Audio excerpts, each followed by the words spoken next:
We are recording. Let's go. Hi, guys. Welcome to today's episode. I am going to be interviewing Caryl Lyons, who is the founder of Roar Events, a company that has brought to life tons of events from high-tech conferences to exclusive intimate gatherings. She has over 27 years as an event planner and is using her experience to help new planners make their mark on the industry. She also launched an educational platform for those who want to enter and improve their corporate event planning game called Roar Playbook. Event planners looking for the perfect space for a meeting, a banquet, or a party can also use her app called Capacity. So welcome to the show, Caryl. Thank you so much for being here. I really appreciate your time. Thank you for having me. Absolutely. I wanted to bring on an event expert, and you seemed like the most amazing event guru that I could ask this question, which is, how can florists provide value to the corporate event space? Oh, don't give me any wedding florals. No wedding florals. We like fun, we like whimsy, we like modern, just a lot of structure. That's something that's huge for just the different types of events that we produce. Um, for It's interesting because for corporate, you're going to find that we're going to want florals on stages. It could be, lots of greenery and trees. We're going to want like floral walls because we want to create those Instagrammable moments. One thing that I think a lot of people that are outside of the industry don't realize, but like social is a huge channel for us. And we want to get our clients, like they all have hashtags. So part of their goals that they have could be just getting that traction for that hashtag and getting that known. Different types of brand activation. So like those influencer events, those are really, really heavy floral events. That is actually even considered like a corporate event. But for corporate, like we do a lot of stuff on high boys. So it could be small, little, just like little votives with little sprigs of flowers, like nothing super ornate.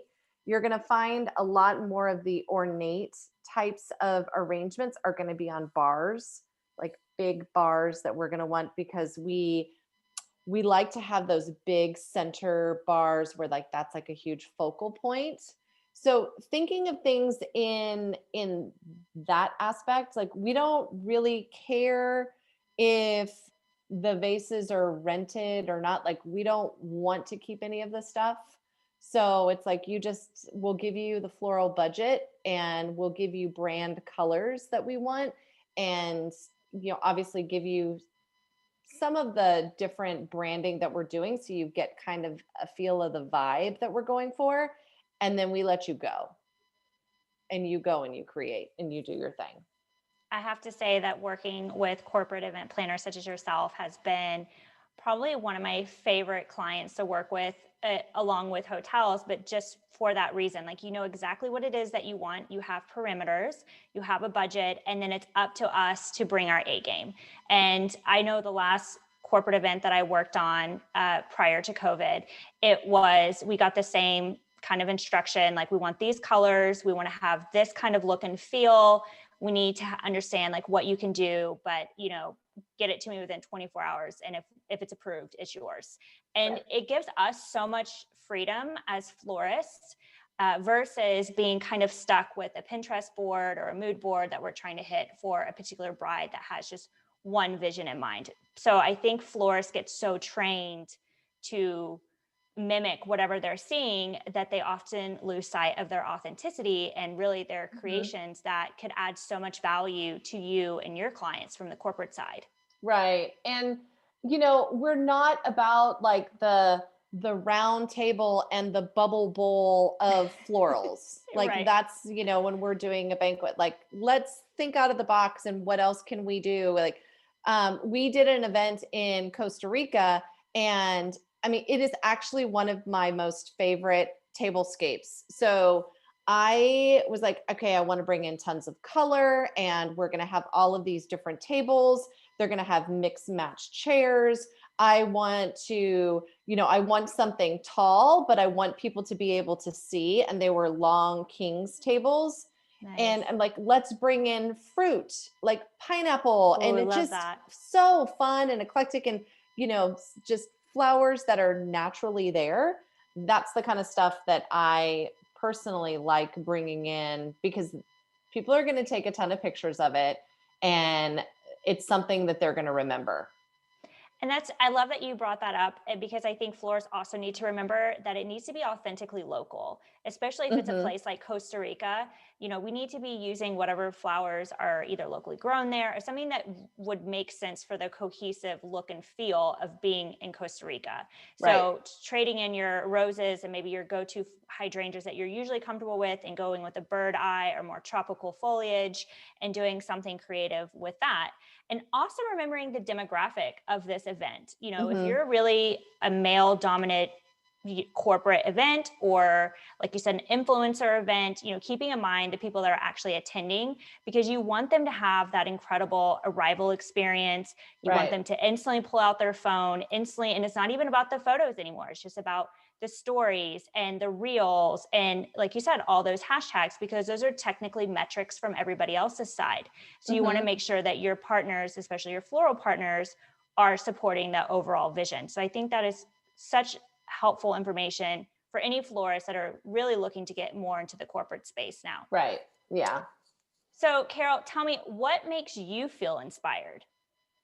Oh, so funny. I get tons of inspiration actually from weddings and then I corporatize it. So I like to I really am drawn to that lived in space. And I also get tons of inspiration from site visits. I was just at a site visit today because we just recently moved to Texas. So I'm trying to get to know anything and everything I can about my area. But what I love is having that sense of welcome and coming in and things not being so staged. I like things being a little more mismatched, just feeling like, okay, I'm just going to snuggle into that sofa. And so, with a lot of the events that we design, we're looking at that interior design element. We're looking at, it could be the inspiration might be um, a book like a book cover. It was funny. We were talking with a client and he was trying to get across this vision of what he wanted. And I'm like, okay, I know like this is what we have to have as part of the logo. And I pulled out this book and it was just this rainbow of color. And he's like, oh my God, that's it. Like that's what needs to be I translated love that. into like the event that we're going to be doing. So it's the inspiration is kind of all around. And I mean, I will say I wasn't a super fan of the Super Bowl halftime. I am like I love award shows because I love seeing the latest tech that they're doing. And it's like I just get so much inspiration from that. I'm taking pictures from, on my Of it's course like you are. I'm watching TV and I'm like taking a picture of it. I'm sending it to my producer like, okay, how much would it be to create like a floor like this? Because this is Yeah. really cool. So it's like all around. I love that. Fun fact, I've heard that a lot of people have been a little bit disappointed in the Super Bowl show, but I heard that The Weeknd actually put 7 million of his own dollars into that to pull it off Wow. because his budget was so low this year. Obviously, 2020 and Yeah. pandemic, but Yeah. um I so love The Weeknd. Like he is an yeah. awesome singer. Like he is one of my favorites. I don't know. Maybe I just really wanted Kansas City to win, so I wasn't that into it. Maybe, I do agree with you. It felt a bit, I felt like it fell flat. Like it was Yeah. missing some sort of 3D element to it to kind of round it off. But anyway, Yeah. at least we got a halftime show. So I Yes, guess beggars exactly. can't be choosy. Exactly. So you're on the Hotel Florist podcast. So of course I have to ask you, why are flowers in the hotel lobby so important in your perspective? So for me, it really sets the tone for like as soon as you walk into the hotel, it's like it lends to like what you're going to expect when you walk in. Is it going to be very formal? Is it relaxed? Is it, I was just at a site visit today, and the florals, they were all in like pink tones, but I mean, they were just orchids, and it was just so simple yet so impactful and just inviting. Yesterday I was at another one, and it was a very eclectic hotel, and their florals matched, where it was just oh, I don't even know the name of it. It's like a I'm so bad at like the names of the flowers. It's It okay. starts with a P. Peony? No, no, no, no, it wasn't a Oh, peony, but it was one that had, it kind of had like a dome on it, and then it had these like sprigs coming out. It looked like a dried flower, but it wasn't. oh, It reminds me of like of something that you would have in Hawaii or a tropical destination. oh, a pincushion. Maybe, could Is be. it, does it look like, does it have multiple little, it's like round, it has multiple little stems with No, little, it's really oh, big, like a portea. oh, a That's protea. Yeah. okay, that, yeah, they had that in there. And it was just so cool because like all of the color tones like matched the lobby, and it was just like, that's a cool looking floral arrangement. I mean, I was like, I made a point of like seeing it going like, huh, that's really cool. So I'm always taking pictures of flowers. Like I love, love, love flowers, even though I do not have a green thumb. Um, I've been known to have some fake plants in my house because I kill them. But that's okay, you know. You're Um, amazing at events, so we can't be great at exactly. Like everything. I can pick the stuff like nobody's business, and I can make it look amazing. But you know what? This is why you hire experts to do the things that they know and love. And I can look at it and be like, yes, you got my vision. Yeah. No, But I mean, I'm partial. I think obviously flowers are really important for a hotel. It's almost like the ribbon on a gift. Like it it is, ties yeah. everything together. It should reflect their brand standards. It should reflect whatever authenticity is in the hotel to the location that it's in, whatever the lobby colors are. And like you said, that impact. So when a guest walks in, they know exactly what to expect. And Mhm. flowers are very powerful to communicate that. Yeah. I love it when, and you don't see it very often, but when there are actual florals in the guest bedroom, Mm, I love that. yeah. And again, like you don't see it that often. You'll see it more in suites than you would in like a standard guest room. But to me, that says that, wow, they are really thinking of that guest experience. Even when you see them in the bathrooms, like for all of our events, Hmm. we add florals to the bathrooms. 1,000,000%. Yeah, because and it's a forgotten thing. I have And flowers in my bathroom right now at home. So yeah, but it's interesting how when you're at an event, like it's there, it's like they forget about the bathroom.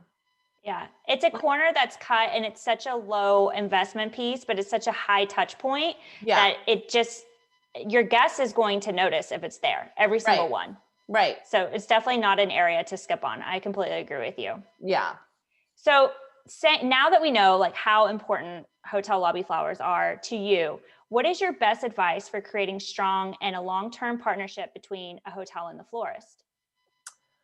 You know, I think, especially like right now, it would be really good to bring flowers to, and I tell this even to florists that want to get into the corporate event space itself.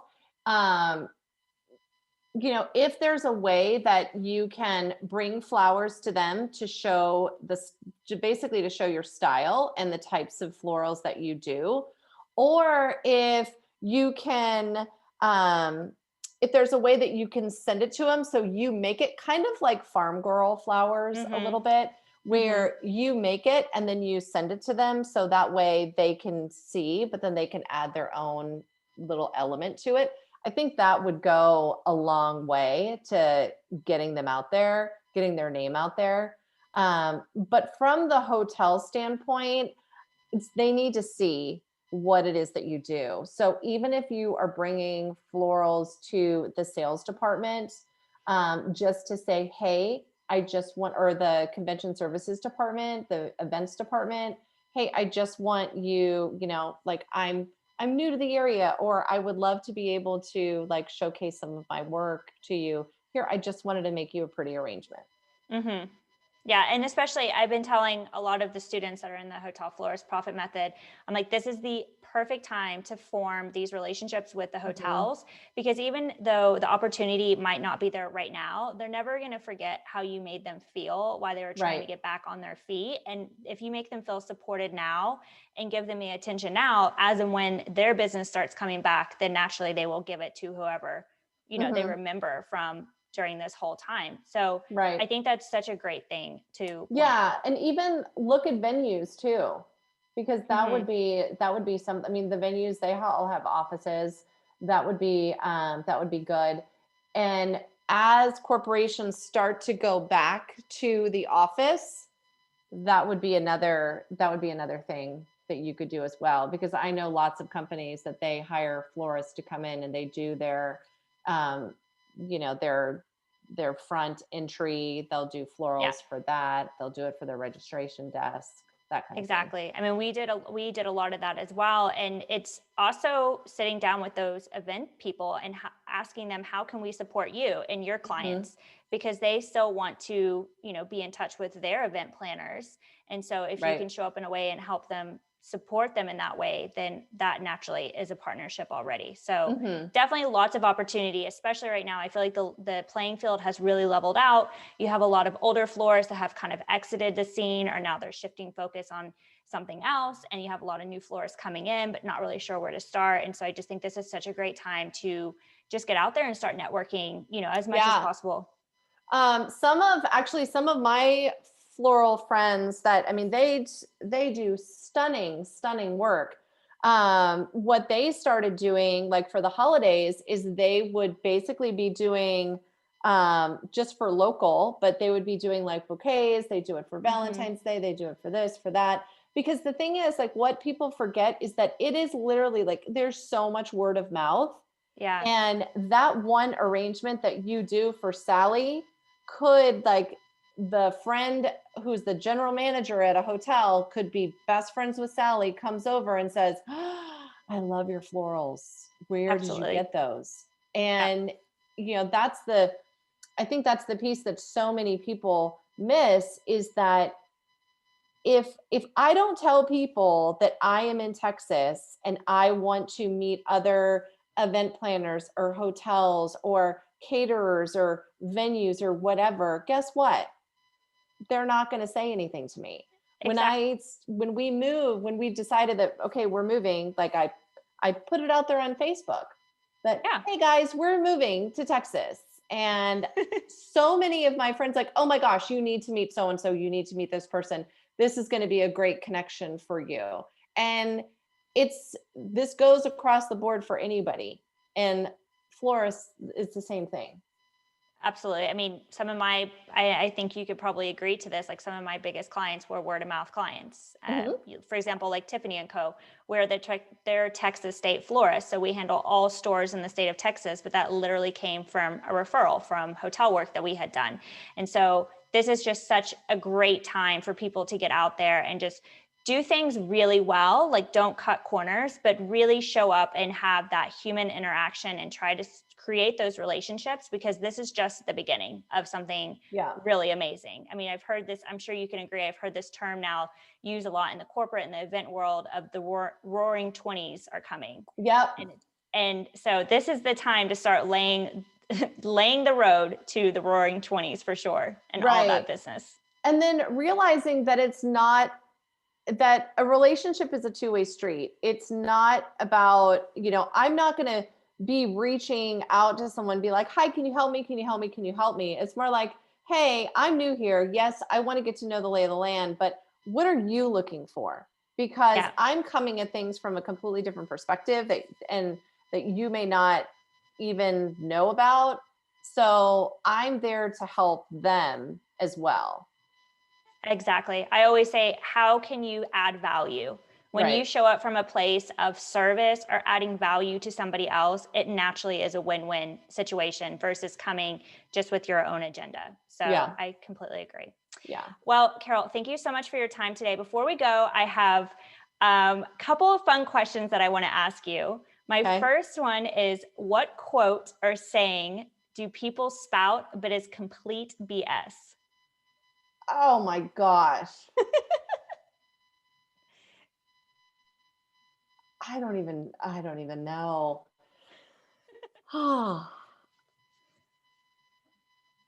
even know. I was going It's to say the fine. grass is always greener on the other side, but I'm a firm believer that the grass is always greener on the other side. I'm a Well, firm that's pretty believer of, interesting. I would yeah. say the grass is greener where you water it. So tell me your logic behind that, because I want to know. No, I'm saying the grass is, sorry. That's, so they say the grass is, yeah, they say the grass is greener on the other side. I misquoted that. I do not think the grass is greener on the other side, because I think it's like, it's all kind of what you put into it is what you get out of it. Um, I am also a firm believer of, you need to like let things flow the way they're gonna flow. Mm, And if you don't, it's not going to be pretty, and there's just going to be roadblocks after roadblocks. But mm, you need to have like just an open mind and just go I with it. agree. I think structure and parameters are important, but you also have to be fluid in like the human experience. Yeah. You can't be so rigid all the time. Yeah. Okay, last question. What is the most useless talent that you have? The most useless talent that I have is that I suck at riding a bike. Oh, interesting. I suck at it. Is Yeah. it like a balance thing or? It's a car thing. It's a car Okay. thing. I don't like cars around. So my dad told me, because I'm terrible at it. And he had said, he's like, you cannot drive. He's like, you're not going to be able to drive a car until you learn how to ride a bike. And I'm like, that is completely illogical. And he's like, what do you mean? I said, a car has 4 wheels, a bike has 2. You're immediately balanced with the 4.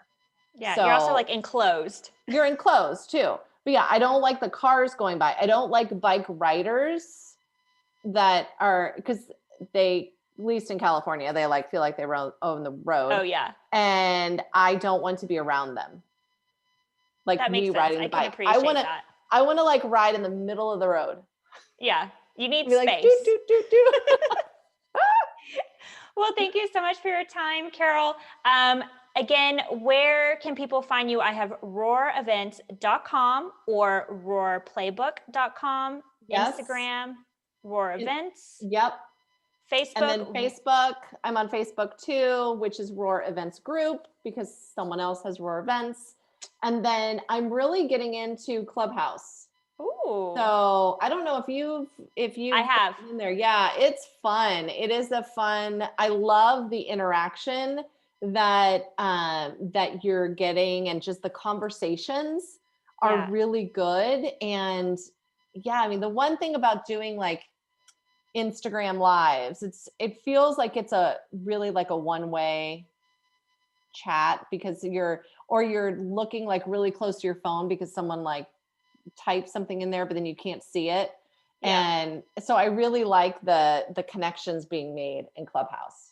And where can we find you on Clubhouse? Caryl Lyons. Lyons. Okay. Yeah. And so Awesome. it's CarylLyons all together. I love that. Well, Caryl, Yeah. thank you so much for being here today. I love the slogan of your company, which is elegant simplicity with a touch of whimsy. And I really Yes. appreciate you being on the show. Thank you.